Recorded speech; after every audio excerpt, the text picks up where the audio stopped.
Hello, hello. Welcome back to our Bible study. This is Matthew chapter 14. We're going to start off with the death of John the Baptist. This is scandalous. This is drama, and it's tea. To be honest, it is tea, and it is gross, and it is, I don't know, you're all just going to have to see. Okay, verse 1. Chapter 14, at that time, Herod the Tetrarch heard about the fame of Jesus, and he said to his servants, "This is John the Baptist. He's been raised from the dead. That is why these miraculous powers are at work in him." For Herod had seized John and bound him and put him in the prison for the sake of Herodias, his brother Philip's wife, because John had been saying to him, "It is not lawful for you to have her." And though he wanted to put him to death, he feared the people because they held him to be a prophet.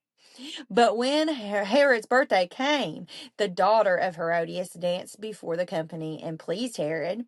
So he promised with an oath to give her whatever she asked. And prompted by her mother, she said, "Give me the head of John the Baptist here on a platter." And the king was sorry, but because of his oaths and his guests, he commanded it to be given. He sent and had John beheaded in prison, and his head was brought on a platter and given to the girl, and she brought it to her mother. And his disciples came and took the body and buried it, and then they went and told Jesus. So Herod Antipas is this person. He's son of Herod the Great. He is a tetrarch, which just means he is ruler of a fourth part. He's lower than a king. He wanted to be the king, and he even asked Emperor Caligula, and he refused to make him king.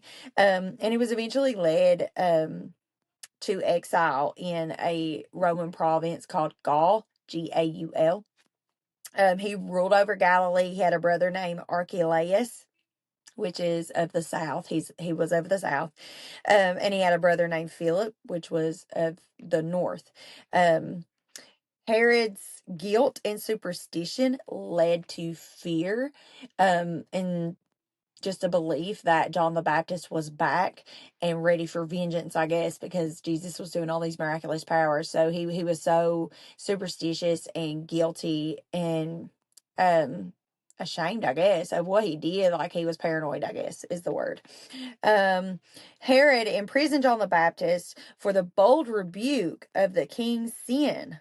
He divorced his wife, seduced and married his brother Philip's wife, who Philip was still alive and well. That's not right. And her name is Herodias. His first wife was the daughter of the king of Petra, who later made war with him and ended up.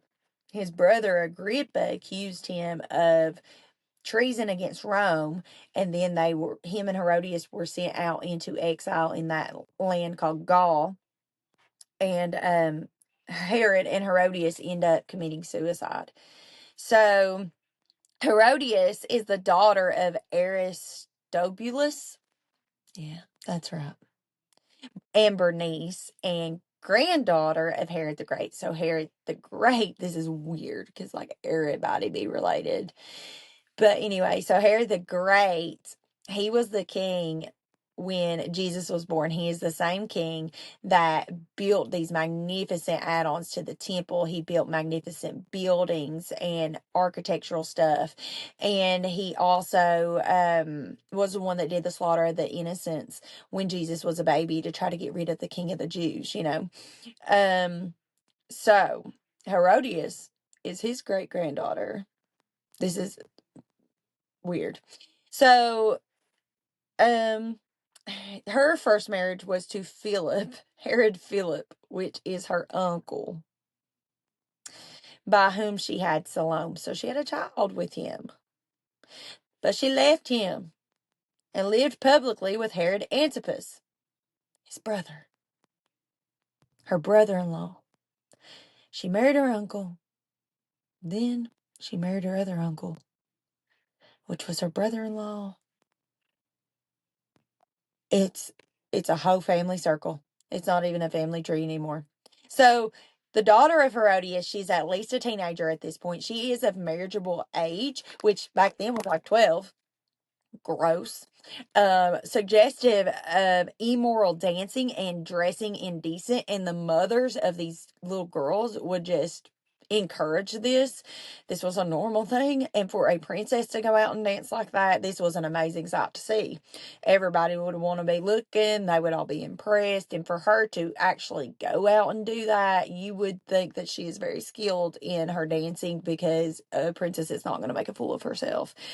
So this request of Herodias shows that the mother, she'd been planning this for a while. She knew her daughter was going to dance. She knew exactly, like, Herod is going to make this proclamation, like he's going to make this oath in front of people that he's going to give you whatever you want, and I want you to tell him you want John the Baptist head on a platter, because she's embarrassed, because he called him out. It's like, this is not lawful what you two have done. Now, I don't even know if it's lawful for her to marry her uncle and him to marry his niece and then to marry his...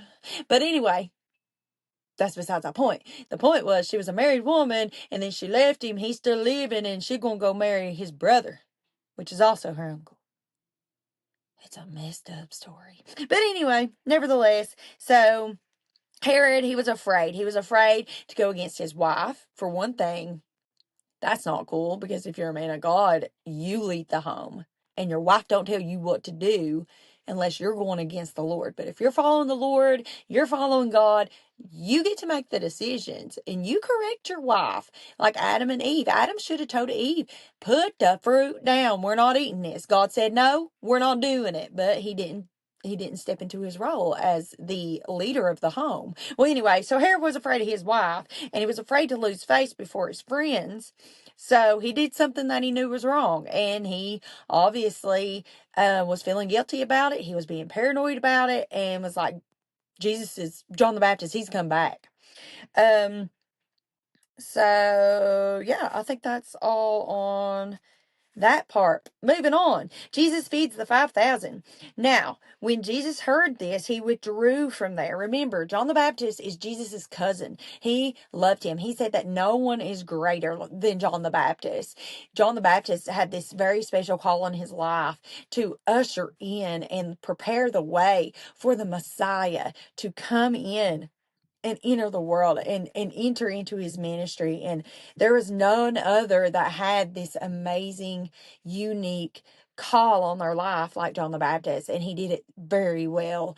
But so Jesus loved him. He probably grew up with him, and he knew him well, and he loved him, not only as God loves people, but as a personal relationship, like a human relationship with John the Baptist.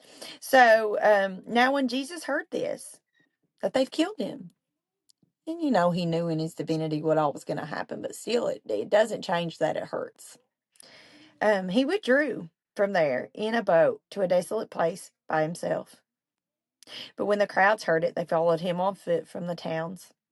When he went ashore, he said to the great crowd, he saw the great crowd and had compassion on them and healed their sick. Now, when it was evening, the disciples came and said, this is a desolate place, and the day is now over. Send the crowds away and go into the villages and buy food for ourselves. But Jesus said, they need not go away. You give them something to eat. They said to him, we only have 5 loaves here and 2 fish. And he said, bring them here to me. Then he ordered the crowds to sit on the grass. Taking 5 loaves and 2 fish, he looked up to heaven and said a blessing. Then he broke the loaves and gave them to the disciples, and the disciples gave them to the crowds. And they all ate and were satisfied. And they took up 12 baskets full of broken pieces left over. And those who ate were about 5,000 men, besides women and children. Okay, so we're going to talk about this.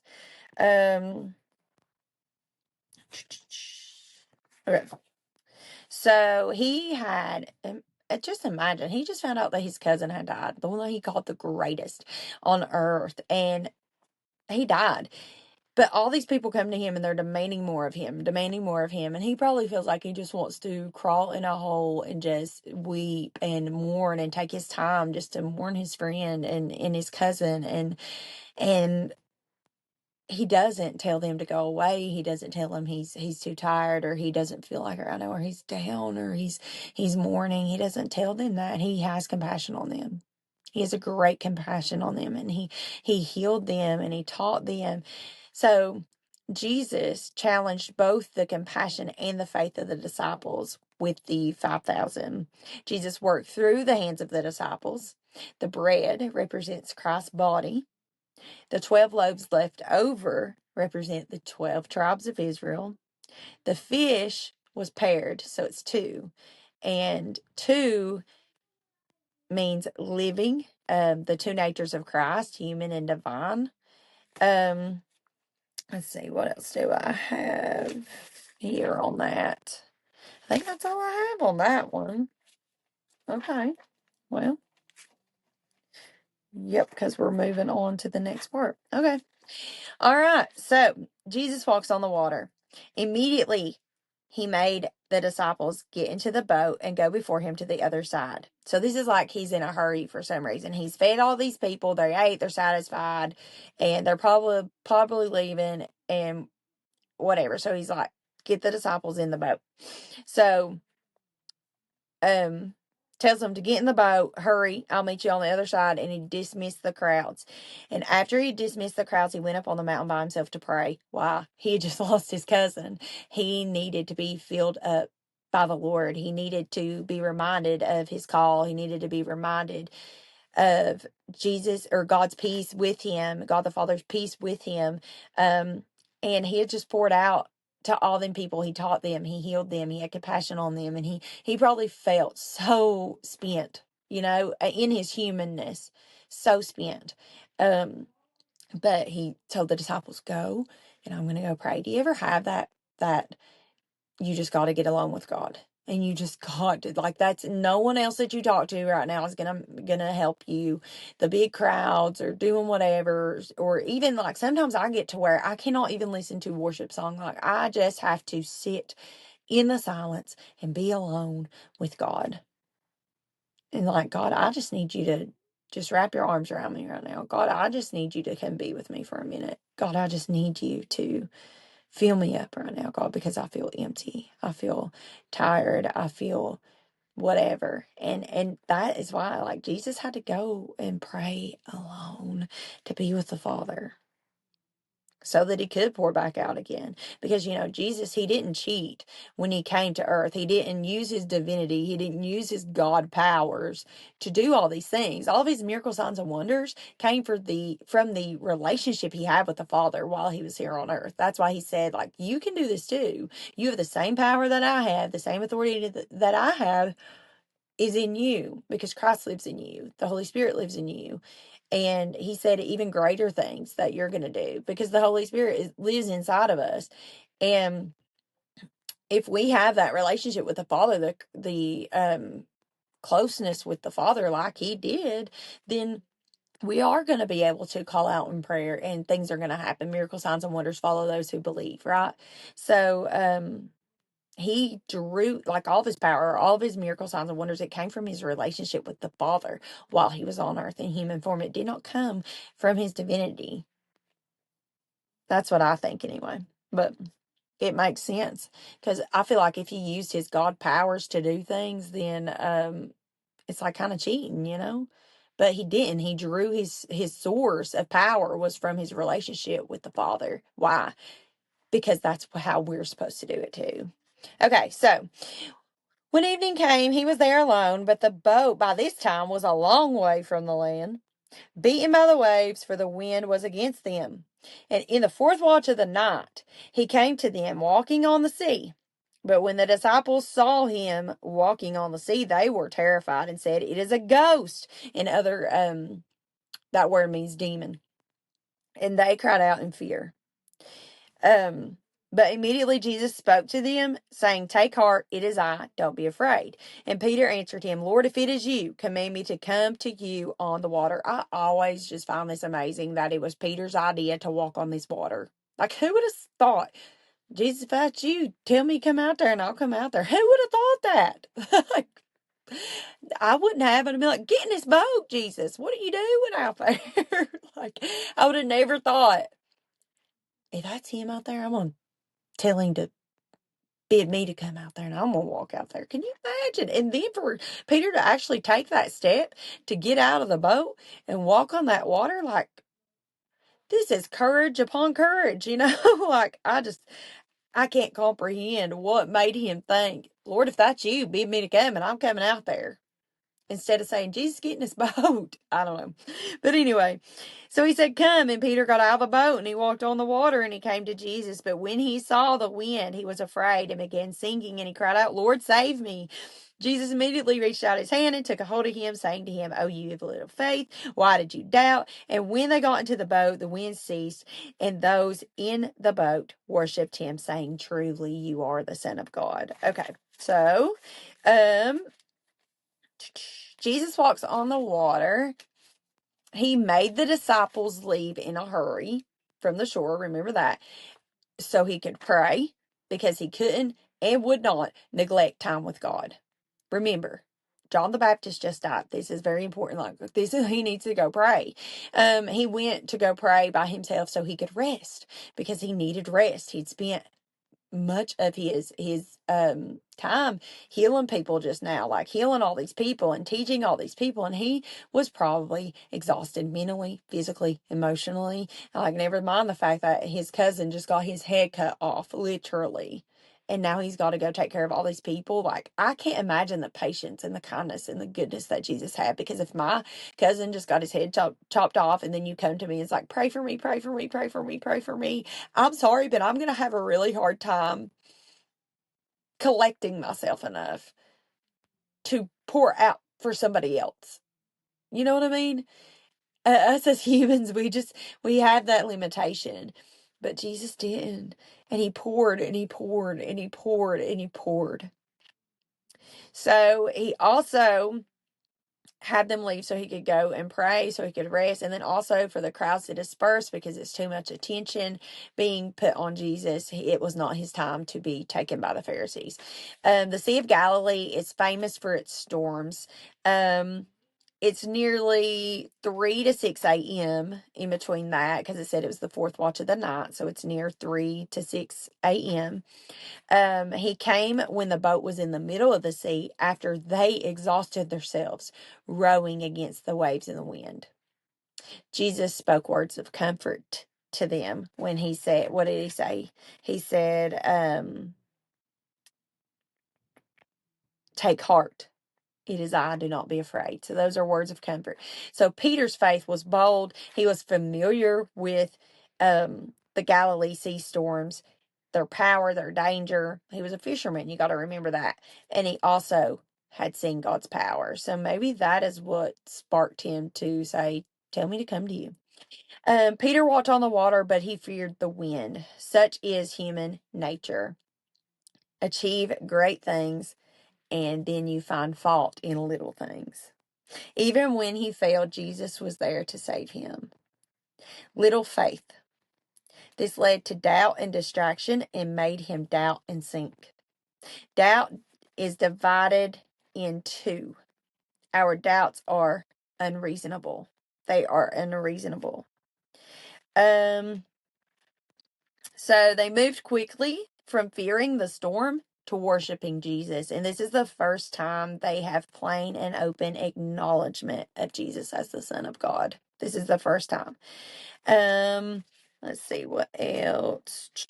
I put miraculously and instantly, that boat, when they got in it, it was taken to the other side. Gennesaret. Oh, that's the next part, I think. Yes, that is the next part. So we'll talk about that. Let me make sure. Yeah, okay. So verse 34 here. And when they had crossed over, they came to the land of Gennesaret.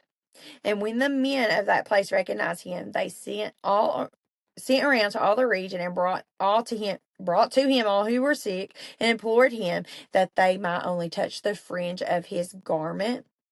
And as many as touched it, they were made well. And I didn't realize when I first started reading the Bible and everything, I just had completely skipped over that part. And I did not realize that the woman with the issue of blood was not the only person who touched the fringe of his garment. and was healed. Right here it says they brought all who were sick and they touched the hem of his garment and they were healed. So there were many people who touched the hem of his garment and were healed. They were calling on God's faithfulness is what they were doing when they did that. The fringe of the garment is tassels, and it's a reminder of God's law. In Deuteronomy 22, I think is what that says, 22:12, it's called I'm going to spell this for you, T-Z-I-T-Z-I-T.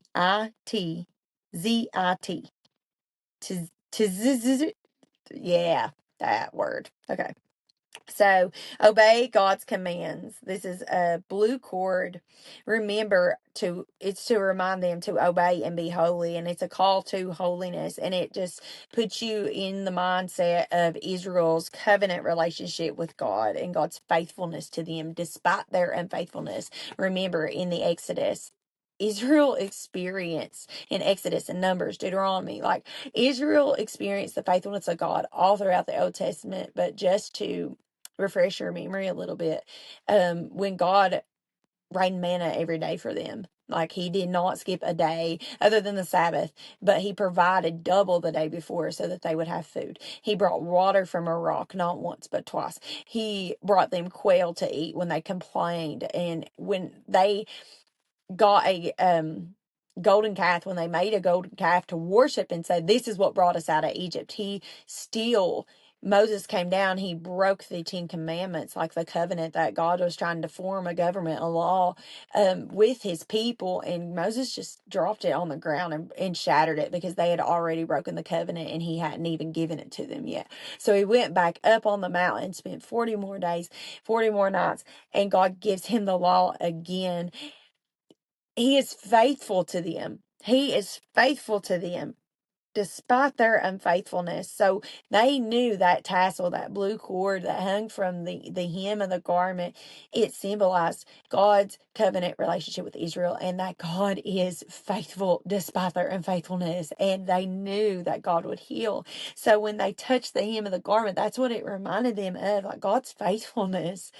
So anyway, Gennesaret, it's a region, not just a town, and it is on the west shore, south of Capernaum. It's a surprising return to Herod Antipas's territory.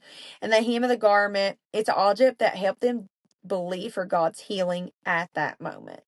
So really, you don't need to touch the hem of the garment. He doesn't need to touch you. He doesn't need to put his fingers in your ear. He doesn't need to touch your eyes. He doesn't need to mix the spit in the mud and all the things. And he doesn't have to touch the leper. He doesn't have to, like, really, he can heal you just by walking past you. Like, he's God. But Jesus healed differently, different people, different situations, whatever they needed in the moment to believe, whatever they needed just compassionately in the moment. For like the leper, when he touched the leper, and it's probably the first time in years he'd been touched, like, we don't know why he used all these different methods, but it was for the good of the people, and it just showed his compassion, and it taught us about Jesus.